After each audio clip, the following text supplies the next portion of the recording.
Problems on analytic functions, या मैंने analytic functions पहले सीआर इक्वेशन, उस पर पार्ट 1, फिर पार्ट 2 और part 3 problem on analytic functions पे बना चुकी हूँ। अब ये पार्ट 4 है।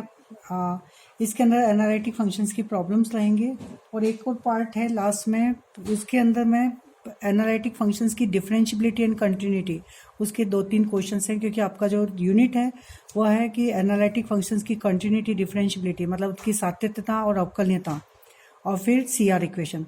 तो जो पहला टॉपिक जो छूटा हुआ है सातत्यता और अवकलनीयता, उसके 3-4 क्वेश्चंस में करवाऊंगी, तो इसके बाद वाले उसमें रहेगा।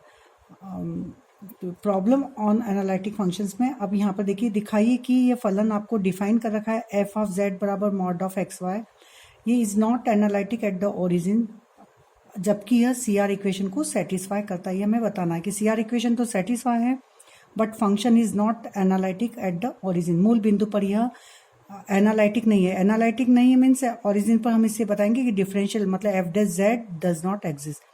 तो पहले तो सीआर इक्वेशन सेटिस्फाई मतलब इसके 4 जो भी आपको फंक्शन दे रखा है उसके मैं 4 पार्शियल डिफरेंशियल बताऊंगी और वो बताऊंगी कि उसमें सीआर इक्वेशन सेटिस्फाई हो रही है। तो देखिए यहाँ पर एफ ऑफ जेड मैंने लिखा u of x y plus i v of x y, functions की तरह से डिफाइन करा हुआ है। हमारे को दे रखा है यहाँ पर एफ ऑफ जेड बराबर mod of x y under root, मतलब इसका रियल पार्ट है, इमेजिनरी पार्ट नहीं है, मतलब मैं यहाँ लिख सकती हूँ इसको प्लस 0i, तो u x y plus i v x y equal to mod of x y root plus 0i, मतलब यहाँ पर इसका यू ऑफ एक्स वाई तो है under root mod of x y, but real imaginary part इसका 0 है। तो यहाँ मैंने लिख दिया यू ऑफ एक्स वाई बराबर एक्स वाई का मल्टीप्लीकेशन, ठीक है, मॉड ऑफ एक्स वाई, और ये हो गया मेरा 0। अब मैं del u upon del x निकालूंगी। Del u upon del x को आपको पता है limit x tends to 0 u of x 0 minus u 0 0 x, ये इसका फार्मूला। तो यहाँ पर एक्स की जगह इसमें रखा मैंने 0, वाई की जगह 0 रखा और यू ऑफ 0 0 0 है ये, तो एक्स इक्वल टू 0 पर एक्स ही रखा, वाई 0 पर ये पूरी वैल्यू 0, मतलब यहाँ ये वैल्यू होगी 0 minus 0, 0 minus 0 upon x equal to 0। इसी तरह से del u upon del y, del u upon del y में मैं यहाँ लूँगी u limit y tends to 0 u of 0 y minus u of 0 0, 0 y का मतलब है एक्स की जगह 0 रखना, वाई बराबर वाई, तो ये भी फिर वैल्यू हो गई 0, और यू 0 0 आपको ओरिजिन पर 0 दे ही रखा है। यू 0 0 मीन्स एक्स भी 0 वाई भी 0, तो एक्स भी 0 वाई भी 0, तो मॉड ऑफ 0 मीन्स 0, तो ये वैल्यू भी हो गई 0। इसी तरह से del v upon del x बराबर लिमिट एक्स टेंड्स टू 0, ये भी आ जाएगा 0, del v upon del y भी आएगा 0। तो सी आर इक्वेशन सेटिस्फाई, क्योंकि यहाँ पर आप लिखेंगे del u upon del x बराबर i del u upon del x बराबर del v upon del x, and लिख दीजिएगा उसको del u upon del x बराबर del v upon del x and del u upon del y, sorry del u upon del x बराबर del v upon del y and del u upon del y बराबर minus का del v upon del x, ये आप लिख सकते हैं यहाँ पर, क्योंकि ये सब वैल्यू, ये भी वैल्यू 0, ये भी 0 और ये 0, तो माइनस का 0। अब हमें बताना है कि ये फंक्शंस ओरिजिन पर एनालिटिक नहीं है, मतलब नॉट डिफरेंशियल, तो एफ डैश 0 बराबर होगा limit x tends to 0 limit z tends to 0, यहाँ पर जेड टेंस टू 0 लिखिएगा, f z minus f 0 upon z, ये मेरा फार्मूला होता है। अब चूंकि एफ ऑफ जेड क्या है, एफ ऑफ जेड है मॉड ऑफ एक्स वाई, ये रख दी मैंने इसकी वैल्यू, ये दे रखा है हमें, एंड एफ ऑफ 0 मतलब एक्स इक्वल टू 0 वाई 0 पर इसकी वैल्यू 0 ही है, और नीचे जेड बराबर एक्स प्लस आई वाई, ये इसकी वैल्यू रखी, एफ ऑफ 0 0 दे रखा है और ये हुआ। अब यहाँ पर z tends to 0 limit z tends to 0 पर यहाँ देखेंगे, अब मैंने यहाँ पर जो जेड टेंस टू 0 वो हो जाएगा मेरा एक्स टेंस टू 0, तो यहाँ पर देखिए जेड टेंस टू 0 रखा, तो यहाँ पर अलॉन्ग द कर्व मैं y is equal to M x देखना चाह रही हूँ, तो y is equal to M x, क्योंकि हर z tends to 0 x tends to 0 पर वाई भी 0 होता है, तो z tends y is equal to M x मैंने लाइन ली, तो यहाँ y is equal to M x रखने पर मेरी जो लिमिट है एक्स टेंस टू 0 पर ये एम पर डिपेंड आ गई है, under root m upon 1 plus i m, देखिए एम बराबर वाई बराबर एम एक्स रखा, तो यहाँ हो जाएगा एम एक्स स्क्वायर और अपॉन में आ जाएगा x plus i m x, y की जगह एम एक्स रखेंगे, एक्स को कॉमन निकाला तो ये वैल्यू आई, जो कि एम पर डिपेंड है, means F dash 0 does not exist, मतलब ओरिजिन पर हमारा फंक्शन डिफरेंशिएबल नहीं है, जबकि ओरिजिन पर मेरे सब पार्शियल डेरिवेटिव सेटिस्फाई, मतलब C R equation satisfy but not.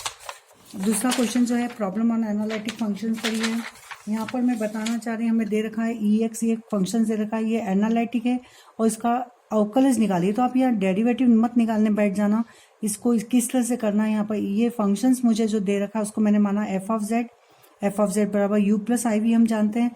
तो यू मीन्स उसका रियल पार्ट और आई मीन्स उसका इमेजिनरी पार्ट। ये चीज़ को ध्यान में रखिए, यहाँ भूल जाते हैं हमें करना क्या है। तो ये फंक्शंस को मान लीजिए एफ ऑफ जेड बराबर u plus i y. U मतलब उसका रियल पार्ट और वी मतलब इमेजिनरी पार्ट, उसको मैंने सेपरेट कर लिया यू और वी। अब del u upon del x निकाला, del u upon del y निकाला, चारों मैंने पार्शियल डेरिवेटिव निकाल रखे हैं यहाँ पर। और देखा del u upon del x बराबर del v upon del y and del u upon del y बराबर माइनस का del v upon del x. देखिए ये इसके बराबर, ये इसके उसमें हो रहा है। तो यहाँ पर सी आर इक्वेशन सेटिस्फाई हो रही है। पर एफ डेस जेड, और उसने कहा उसका डेरिवेटिव निकालिए। डेरिवेटिव मतलब हमें निकालना है यहाँ एफ डेस जेड। क्या निकालना हमें? एफ डेस जेड, इसका डिफरेंशियल निकालना है। तो एफ डेस जेड बराबर आपको सी आर इक्वेशन से पता है एफ डेस जेड की वैल्यू होती है del u upon del x plus i del v upon del y. ठीक है, sorry, del u upon del x plus i del v upon del x, ये हमारी वैल्यू होती है। तो del u upon del x की value क्या है यहाँ पर? Del u upon del x है ई एक्स कॉस वाई, और del v upon del x भी है मेरे d e x cos y, del v upon del x e x sine y. तो मैंने यहाँ वैल्यू पुटअप करी तो ई एक्स कॉमन निकाला, तो ई x cos Y plus i sign Y. और ध्यान रखिए ये वाला फॉर्मूला आपको याद होना चाहिए, ई की पावर आई थीटा बराबर होता है cos theta plus i sine theta. ठीक है, तो ई की पावर यहाँ पर है cos Y plus i sign y, तो ये हो जाएगा ई की पावर आई वाई। तो ये ई की पावर एक्स ई की पावर आई वाई, ये मेरा क्या निकलेगा? इसका डिफरेंशियल अवकलज। तो दिए गए फलन का अवकलज निकालिए। तो आपको यहाँ पर ये नहीं कि इसको फर्स्ट और इस तरह से करने बैठेंगे, इस तरह से सी आर इक्वेशन की सहायता से निकालना रहेगा। तो ये मेरा प्रॉब्लम हुआ। अब दे रखा है कि एफ ऑफ जेड बराबर ई की पावर माइनस जेड की पावर माइनस 4। तो बताइए कि जहाँ जेड जीरो नहीं है, एफ ऑफ जीरो बराबर जीरो दे रखा है, तो जेड इक्वल टू जीरो पर फंक्शन एनालिटिक नहीं है, परंतु सी आर इक्वेशन सेटिस्फाई होती है। इस टाइप का प्रॉब्लम मैंने अभी पहले करवाया, बिल्कुल आपको इसी तरह से करना है। थोड़ा सा मैं हिंट दे रही हूँ। ई की पावर माइनस जेड की पावर माइनस 4, उसमें mod of x y root में मतलब दे रखा था एक्स वाई में, इसको मेरे को नहीं दे रखा है, तो मैं इसको एक्स वाई में ब्रेक करूँगी पहले तो, क्योंकि मुझे रियल पार्ट और इमेजनरी पार्ट दोनों चाहिए। तो सबसे पहले तो आपको ध्यान रखिए हमें क्या एक्स वाई में नहीं दे रखा है, जैसे ये भी फंक्शन था, तो रियल पार्ट और इमेजनरी मतलब यू और वी निकालना रहता है। ये इसके आप हिंट मान लीजिए कि कोई भी फंक्शन यदि एनालिटिक है तो मुझे उसका यू और वी मतलब रियल पार्ट और इमेजनरी पार्ट चाहिए।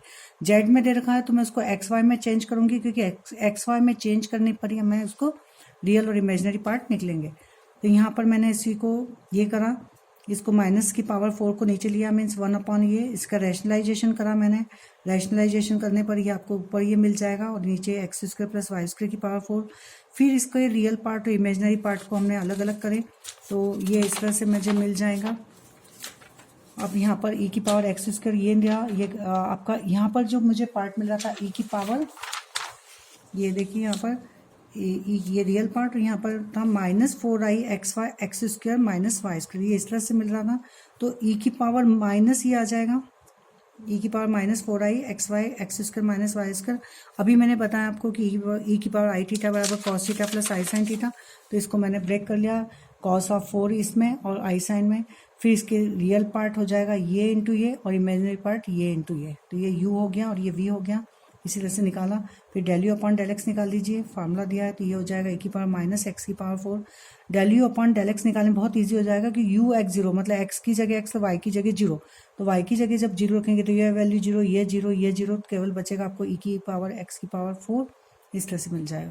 फिर इसको नीचे ले जाएंगे, नीचे ले जाकर लिमिट रखिए, तो हम जानते हैं कि ई की पावर माइनस जीरो मीन्स 1, ई की पावर 1/0 1/0 मतलब देखिए 1 अपॉन जीरो ई की पावर माइनस 0 1, मतलब यहाँ फंक्शंस मेरा उस फॉर्म में आ रहा है। तो यहाँ पर ई की पावर 1/0 आ रही है, ध्यान रखिए 1 अपॉन जीरो एंड ई की पावर माइनस का 1/0, माइनस का 1/0 मतलब ई की पावर माइनस इन्फिनिटी, और ई की पावर माइनस इन्फिनिटी क्या होती है आपकी? जीरो। तो 1/0 इन्फिनिटी के फॉर्म में 1 तो यहाँ पर आपकी वैल्यू अनडिफाइनाइट फॉर्म में आ रही है, तो इसका हम एक्सपांशन कर लेंगे। तो मैंने करा इसका एक्सपांशन, तो ये इस तरह का मेरा आ जाएगा 1 + 1 एक्स की पावर 4 ये। अब देखिए अब एक्स टेंस टू जीरो मैंने रखा, तो एक्स टेंस टू जीरो पर ये क्या हो गया? इन्फिनिटी सब, तो 1 + इन्फिनिटी इन्फिनिटी, तो 1/इन्फिनिटी मीन्स क्या हो जाएगा हम यहाँ पर जीरो। तो इस तरह से हमें प्रॉब्लम्स को करना है। तो इसी तरह से ये चारों निकाले तो ये 0 सब आएंगे, तो इस तरह से सी आर इक्वेशन सेटिस्फाई। अब मैं नेक्स्ट वीडियो जो बनाऊंगी वो है अवकलनीयता और सातत्यता के, उसके क्वेश्चंस बहुत आईएमपी है, उनको बिल्कुल करिएगा। प्लीज़ जिसने सब्सक्राइब नहीं करा है चैनल वो सब्सक्राइब करें, जिससे कि आने वाली वीडियो वो देख लें।